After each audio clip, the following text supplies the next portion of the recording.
For those of you who don't know me, my name is Leanne Vogel. I'm a holistic nutritionist and high-fat enthusiast behind the site healthfulpursuit.com, and I help women regulate their hormones, balance their metabolisms, and generally be awesome by eating more fat. And I promote a ketogenic eating style where we're eating low-carb, high-fat, encouraging our bodies to burn fat as energy instead of carbohydrates so that we can be more energetic and clear-minded, and our hormones can balance, and our cholesterol can balance, and all of the good things that many of us have been searching for a long time. So we are here doing a Q&A. We have here, I'm just going to block some people because they're being inappropriate on Periscope. We have Periscope over here and Facebook Live over here. We do this live every Thursday at 10 a.m. Eastern. And Kimber says, as I sit here and eat coconut manna for breakfast. Yes, that is my kind of breakfast, Kimber. Okay, so the first question comes from Facebook Live. How do you handle the holidays? I love pumpkin and apple pie. So there are a couple of ways that you can handle the holidays. Last year, I enjoyed the holidays. I enjoyed all the gluten-free things that had sugar, and then I went back to keto the next day. When you're keto adapted, and your body knows how to burn fat as energy, it becomes quite easy to slide back into fat burning mode. So me personally, because I have a history of an eating disorder, when I am in situations where I feel restricted and everyone else is enjoying things and I'm not, it's a huge trigger for me. So in those instances for the holidays, I enjoy with my family. The interesting thing with going keto is when I say I enjoy it with my family, I'm talking like a tiny piece of pie, because if I have any more than that, I get such a sugar high. It is crazy. So I find now, being fat fueled for over 2 years, even the smallest bit, like I had half an apple yesterday, and it wasn't yesterday. See, I'm sick. I don't even know what day it is. I had half an apple sometime in the last little bit here on my salad, and I was like, zzz. So for me, the holidays are a time to enjoy with my family, and I encourage you to do the same. But if that's not something that you want to do, and you're more of I know, like in my journey when I first started doing that, I would eat all the things because I'd be like, free pass. But it's not about a free pass. It's just, how can I look at this food in a loving way that my family created and enjoy this with the people that I love and the love that went into the food. And so it doesn't need to be a balls to the wall type of thing, as I always say. So if you don't want to do that, the holidays, I'm going to be coming out with a holidays guide in November. It'll be a digital guide offered on healthfulpursuit.com. So definitely wait for that, and it'll be pretty exciting. Do you recommend any supplements for stall because of overtraining, heavy lifting? We actually have a podcast coming out, not this Sunday, but next Sunday, all about supplements and heavy lifting and exercising on keto. So that will be episode 40 of the No Sugarcoating podcast. And we interviewed a awesome lady all about that. So watch for that because it will give you everything you need, so much more than I can give you on today's Q&A, because it's not something I totally specialize in when it comes to lifting and supplements. You're welcome. Okay, next question. Again, Facebook.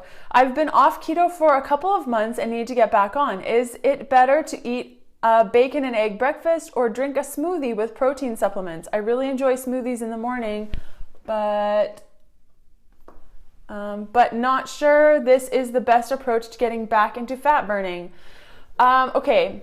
Breakfast on keto. Okay, so your best bet, yes, is the bacon and egg or a rocket fuel latte.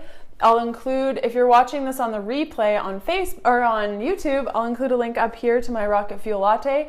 If you're not and you're live with me right now, you can just go to the Google machine and type in rocket fuel latte, something like that. If you like the drinks, that might also help. Or you could do something like a keto milkshake. This is a recipe that I created. If you go to Instagram and you go to my page, Healthful Pursuit, scroll down and actually, you know what? I might actually have it on this piece of paper and I can just share it with you right now. Oh my gosh, I planned this. Okay, so Facebook people first. Let's see if I can get it in both. This is my keto milkshake, and it's super great if you love shakes in the morning, but you're keto and you want to still have that like shake smoothie thing. You got it? Screenshot it? Everyone got it? Perfect. So yeah, that's what I would recommend for breakfast. The bacon and eggs, rocket fuel latte, or the keto milkshake. Okay, let's get to one of the Periscope people, you guys. Adrenal support supplements, how often should I take? Okay, so with adrenal, I'm just gonna write this down. It helps me know what we talked about today. With adrenal support, there are a couple of avenues that you can go down. Oh, it was too far away. Okay, I'll do it again. Is that better? So with adrenal dysfunction, I'll just keep this up so you guys can screenshot it again. With adrenal dysfunction and the supplements, there's a couple of ways to go. If you are high in cortisol, so that means like you're stage 1 or 2 adrenal dysfunction. Okay, I'm gonna put it down. 1, 2, 3. Okay, so with stage 1 or 2 adrenal dysfunction, this is when your cortisol is higher than it should be. And so for that, some of those adaptogen herbs like reishi and ashwagandha, rhodiola sometimes, depending, can be really helpful. And I would take those in the morning, or if it says something different on the bottle, definitely follow those instructions. If you're stage 3 or 4, now this means you can't even get out of bed and you're really, really tired. Yeah, cordyceps can also help. The mushroom mix from 4 Sigma Foods is really helpful. Tulsi tea, yeah, definitely. That can give you energy and overall abundance. And if you're stage 3 or 4, this is where some of those supplements actually hurt your energy and actually make it worse. So I would encourage you to work with a practitioner that can test you. Definitely don't try coffee. Do not try coffee if your adrenals are sad, because that will not fix the problem. It will just mask the problem and actually make it worse in most cases. So that's where I would go with that. Keto and pregnant, any resources you can suggest? Yes, one resource that I know of, her name is Lily Nichols. And we've tried to have her on the podcast. It will happen one day. But she was pregnant and did a low-carb, high-fat approach, and she actually spoke at PaleoFX this last year, and it was really good, and I was like, yeah, sister! She said all the things that I loved. So I would definitely check her out. I can't remember her blog, but her last name, I'll have to spell it out, Nichols. I think it's Nichols, Lily Nichols. So definitely check her out. If you're watching this on the replay, I'll include a link up to her blog once I figure out. I think it's like a yoga blog or something. Supplements on keto. Let's answer that really quick because I already have a resource for that. If you go to the Google machine and you type in keto supplements, Healthful Pursuit, then you will find the video that I did on supplements for keto. And these are more just like to support your body and maintain health on your ketogenic diet. It doesn't encourage ketosis. If you want to have a supplement that encourages ketosis, I encourage you to grab a pack of Keto OS. I personally found it way too sweet, and I have not had time to figure out how to make it less sweet. But I've heard that it is possible. I went for the dairy-free version. Pilates Nutritionist, thank you so much. It's pilatesnutritionist.com, which is Lily's website. Thanks so much for posting that. Okay, I have a question from Facebook, from our Facebook group, and our Facebook group is a group that's put together for men and women that have purchased any of my keto products. So This question, is it possible to never be able to adapt? Now they're talking about whether or not, maybe they've been eating keto for a long time. So let's read some of the background. I worked with Stephanie Keto Person for a while, about a year and a half ago. My morning glucose was always high. So high on ketones were 0.3 for weeks. She told me that I wasn't able to adapt due to stress in the evenings before. My husband is in grad school. We have 4 kids and both of my boys are wild. So that's where the stress was coming from. My biggest fear was that I'll never be able to adapt and my breath will smell like poo forever. I tried to test my ketones yesterday, but I'm terrified of needles and couldn't prick myself deep enough to get enough blood on the stick. Can you give us some insight? Okay. So first off, testing, I agree with you. Poking your finger to get blood is the worst thing ever. So I test right here because you literally, I can't feel it and it's awesome. So this is the meaty part of your palm is the best part. And for adaption, in my program, the Keto Beginning, oh, thanks. You're so smart. Jeez, thank you. In my program, the Keto Beginning, I talk about ways that you are limiting yourself from getting into ketosis. So some of those things can definitely be stress. If you guys remember my video that I did about the weight gain that I experienced over the last couple of months, it was directly correlated with the renovations of my home that totally annihilated my body. So it's very possible. There are certain individuals where genetics are just not on your side, and some people just don't do better with ketosis. And that makes me think of somebody like Freely Banana Girl, if you're familiar with her. She seems to do really good on a lot of fruit, and I would literally die. But my heritage is that where I do well on fat and meats. And my husband, who's German, also does really well on fats and meats. And so it really just depends. So I hope that answers your question. And our Facebook group is open to anyone who purchases my products. And it's a really great way to connect with me on a daily basis. Let's go over to Facebook. I'm going to adaption. I got to take notes while we do these things. Something to make your hair better on keto.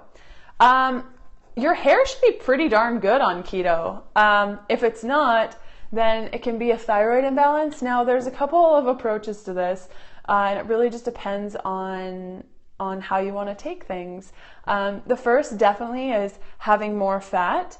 The next one is that your gluconeogenesis pathway, which is your body's ability to create glucose on its own when you're in a fat burning state, and gluconeogenesis is a demand-driven state, which is also impacted by cortisol. So if your cortisol is a little bit wonky and you're not eating carbohydrates and your body is relying on that pathway to create glucose and it's not doing it, it can spike your cortisol and do all these random things and your hair gets all messed up. So what you could do, option one, is ignore all of that and do collagen and see if that helps. It could just be that your body needs more collagen. Vital Proteins collagen is the best, in my opinion. I love it. I've tried all of the collagens, and I don't just say this. I pick my favorite products because I believe in them. So if you're watching this on the replay, I'll include a link up here to Vital Proteins. If you're not and you're live with me right now, just go to vitalproteins.com. And if you choose to order the collagen, you can... Cool. You can use the coupon code VPHP10 for 10% off your order. And that includes free shipping in the US. I love collagen. I have it every day. I've tried Great Lakes. I find it has a funky taste. Vital Proteins is the only one that just is not, it just tastes like nothing to me. Except the marine collagen. It does have a Jell-O taste. So if you're going to get the marine collagen, know that it's going to have a little bit of a Jell-O taste. But I find Great Lakes almost has a salty taste. It's weird. Yeah, and then so the second option would be to try carb ups and see if your hair is falling out, you could try carb ups, or you could increase your protein. Oh, I hope I'm not going to sneeze. Oh, I'm so sick. Okay, let's go over to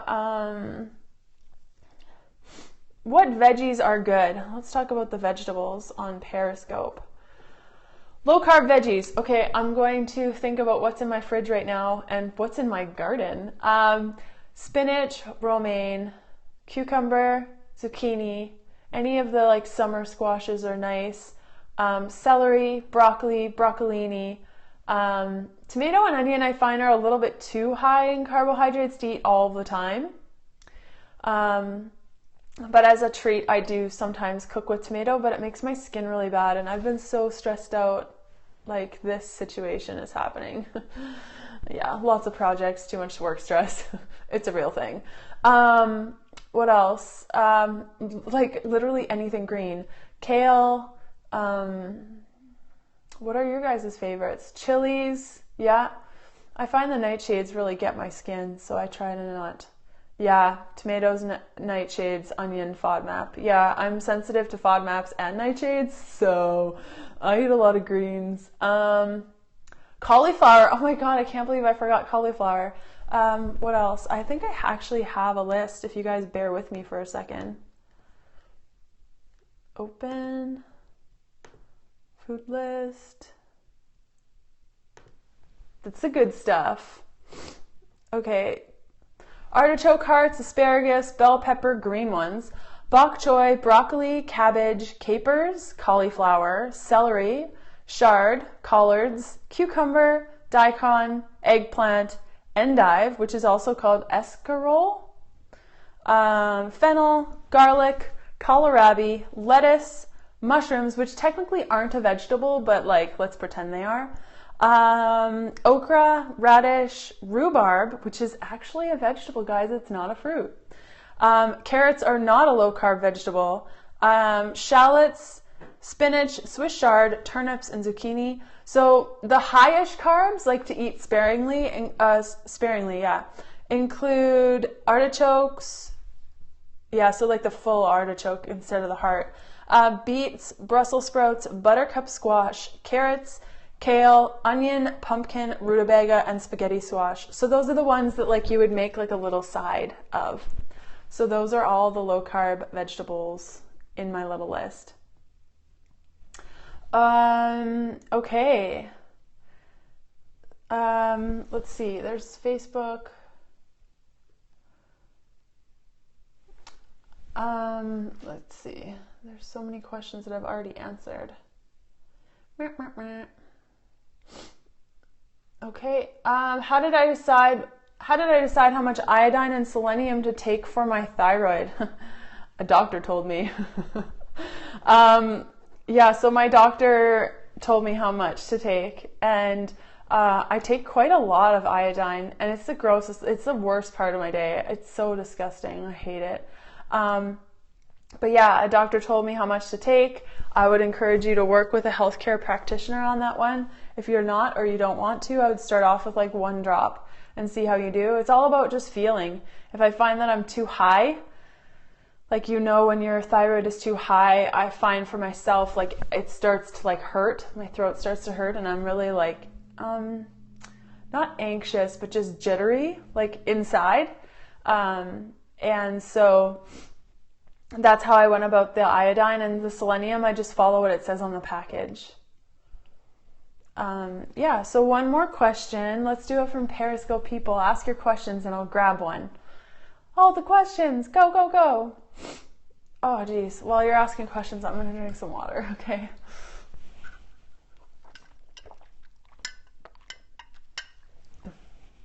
I enjoyed the matcha Rauca Fuel Latte. I'm so happy you did. That's awesome. Jicama is actually pretty high in carbs. That list was based off 100 grams of carbs, 100 grams of the item.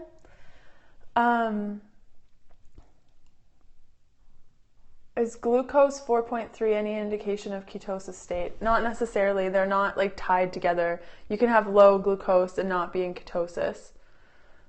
Cactus, yeah, that would also be one. I actually really like cactus. Okay, one major question. Let's do it. One more. Otherwise, I'll choose one on Facebook. Okay, Facebook it is. How do you know if your cortisol is too high? I have been doing keto since February and I've lost only 15 pounds, I'm guessing, which makes me disappointed. And then I self-sabotage. I'm 57, so I know it will be harder to lose. I've been super stressed since January 1st. My mother-in-law, oh gosh, moved in with us and moved out 2 weeks ago. Super. Okay, so Lou. 57, so you don't have to worry about carb ups because you're probably through menopause, so your hormone status is a little bit different. So it's more like we're talking about weight loss in menopause or post-menopause, sorry. So we have a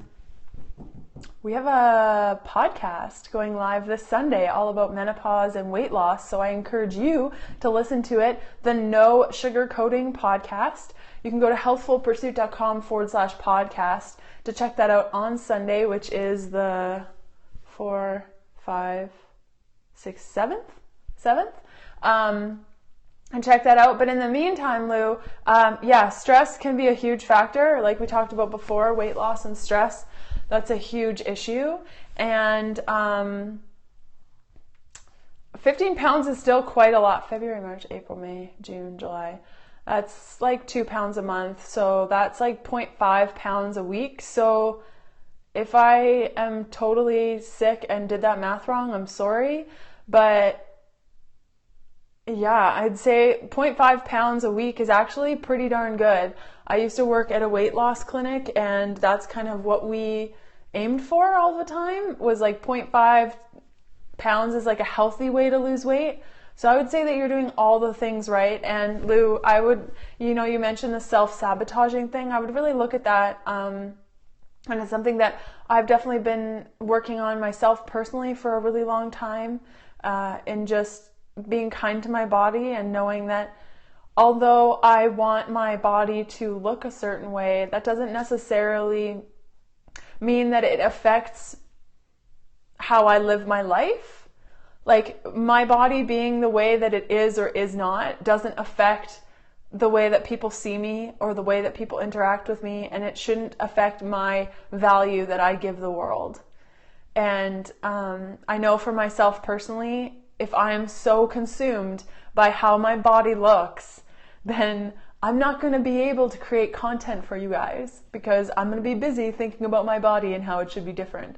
And I think that there's a fine line between wanting to do right by your body and doing things out of health, and wanting to restrict your body and then sabotage when it doesn't go as planned. So you're in a beautiful place and you've seen a lot of things. You're 57. I mean, geez, that's amazing.